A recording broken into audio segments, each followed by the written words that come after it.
guys, welcome back to my YouTube channel, Mental Health with Lana. If you're new here, please click that red subscribe button, join the family, and give it a big thumbs up, as I would love for you to join my channel and get access to all the content that I will be creating. At the moment, I just wanted to update you guys. I'm going to be aiming to upload 2 videos a week. I said in my last video that I'm going to be doing weekly updates on how my addiction journey is kind of going. So I didn't have a session last week because we had a cyclone hit, so everything was cancelled. The power was out basically everywhere. So yeah, I didn't go, that got cancelled, but I went this morning, and I'm going to just give you a brief update on what we did in the session, just so that I have something to kind of look back on and see my progress, but also so that you guys can kind of come along with me. And if you're thinking about quitting substance use, then this could potentially be helpful for you if I share some tips that what I've learned. So today was my second session. We basically talked about my usage of substances, and how regularly I use them, how much, and the cost associated with using. So a quick reminder, for me, the 3 substances, well, the 2 substances was alcohol and tobacco, like / nicotine. So yeah, I smoke cigarettes, I vape, and I do drink. The drinking isn't like an issue for me, so that one, it is an issue financially, I suppose, but like apart from that, like it's not really getting in the way of anything in my life. I'm not like a person who's drinking every day type thing, so that one isn't really too much of a issue. The main thing for me at the moment is the smoking. So I kind of have a bit of a goal to reduce my smoking. Over like the past year, I think it's been very up and down. I did actually go, I think maybe 2 months without smoking,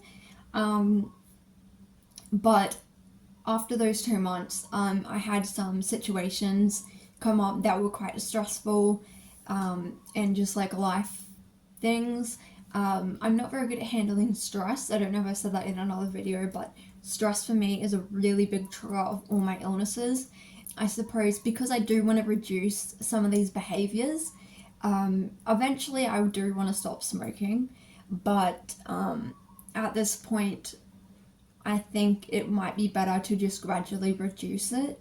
I'm not going to go into detail about how much I smoke or like things like that, because I don't really see that as helpful, and I think it's not really going to do anything for anyone to know that information, and it is still kind of private. But for me, what I am doing is starting to cause me issues, I suppose, with like friends kind of letting me know that they don't really think it's such a great idea, and I can tell that it may kind of annoy people a bit when I'm out with them. So these are some of the things we discussed in session today. So it's like it impacts my social life. I'm spending large amounts of money on cigarettes and things, vapes or whatever, even alcohol, and my family is obviously really concerned about it, as they would be, and then there's obviously like my health, like that it's gonna have an impact on my health eventually, even if I'm not seeing the results right now. So those are some of the things that we thought about in session today. We did like a pros and cons, so that was like the cons, and then for the pros I wrote down, it helps me when I'm stressed. It's my way of kind of relieving boredom as well, because I'm at home a lot, so I do get kind of bored, and especially because I spent a long time in psychiatric hospital, I would smoke quite heavily because there was just nothing really to do. I find at the moment it's quite hard, like quite triggering, because you know, like you're out and then you see other people smoking, or you have friends, like I have friends who smoke, um, and then you know, like when you're watching a movie, someone's smoking in the movie. It's like it's very difficult to kind of get like put distance between yourself and that behavior, because it's kind of just everywhere. Um, but yeah, so we talked about that, and the other thing we talked about in session was, like I said, like the financial cost of it.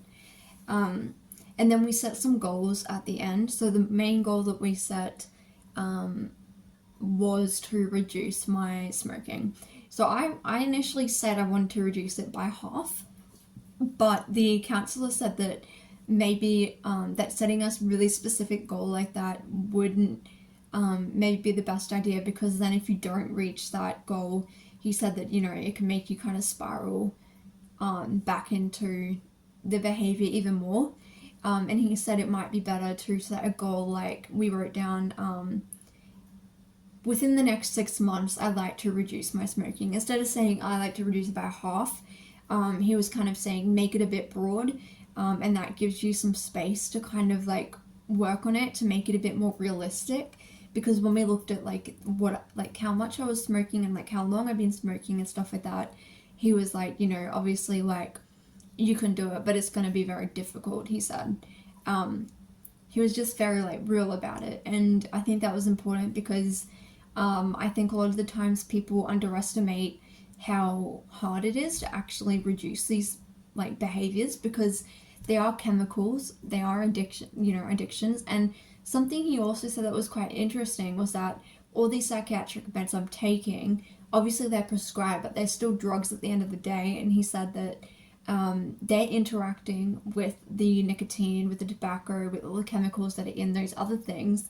He said that they're actually all affecting each other. And he said when you do stop a behavior fully, and the chemicals, like you stop, you know, using those chemicals, you're basically getting withdrawal not only from the like substances, but you're getting withdrawal from how they affected your psychiatric meds, if that makes any sense. So he said like some of these psychiatric meds, when you drink, for instance, it could make you really stimulated, or it could make you really depressed, or another group of psychiatric drugs could make you like it could have an effect where it gives you like a mania type thing. So he was saying like each class of psychiatric drugs, and because I'm on one of each basically, so you've got mood stabilizers, antidepressants, antipsychotics, and I'm also on a beta blocker. So that's 4 different like classes of medications. I'm on like, you know, 2 antidepressants, antipsychotic. Oh, and I also take, the other thing that I also take is like diazepam.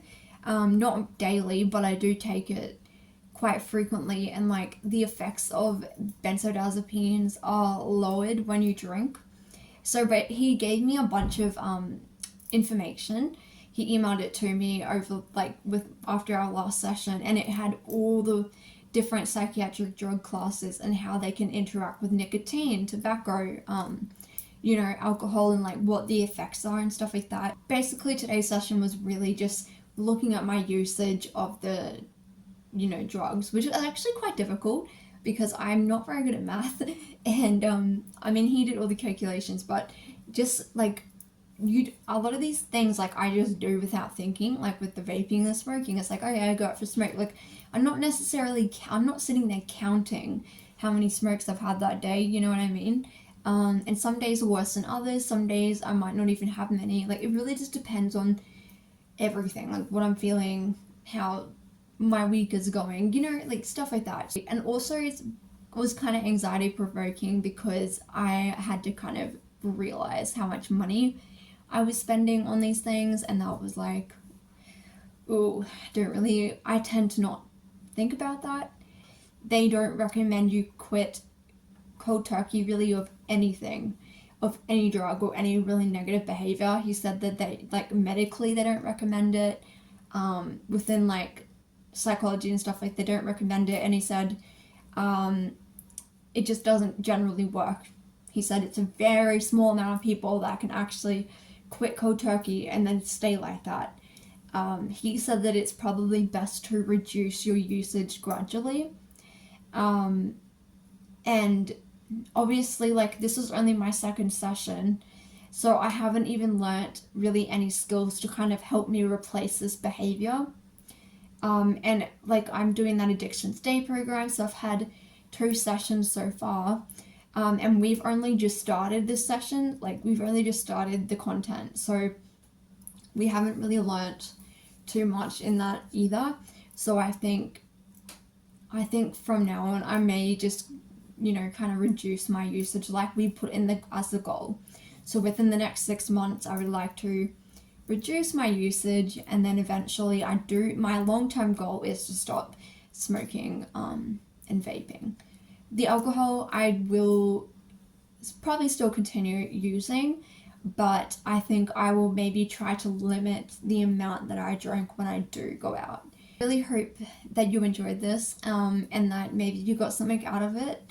Like I said in the last video, I will be doing like this type of video every time I go to these sessions, because I think it's going to be helpful for other people as well, like with the steps of what we're going to do. Next session, he said we're going to go over the stages of change, and look at where I am within that kind of cycle.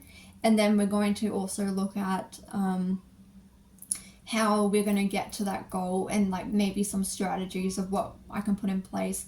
He did give me some paperwork today that had harm minimization on it. So, it says it has like harm minimization for the substances that you're using to try to help you kind of start like really reducing that use, or thinking about how you can be a bit more safe while doing it. So yeah, I hope this video made sense and that you enjoyed it. I will update you when I go for my next session, and I hope you guys enjoy the rest of your day.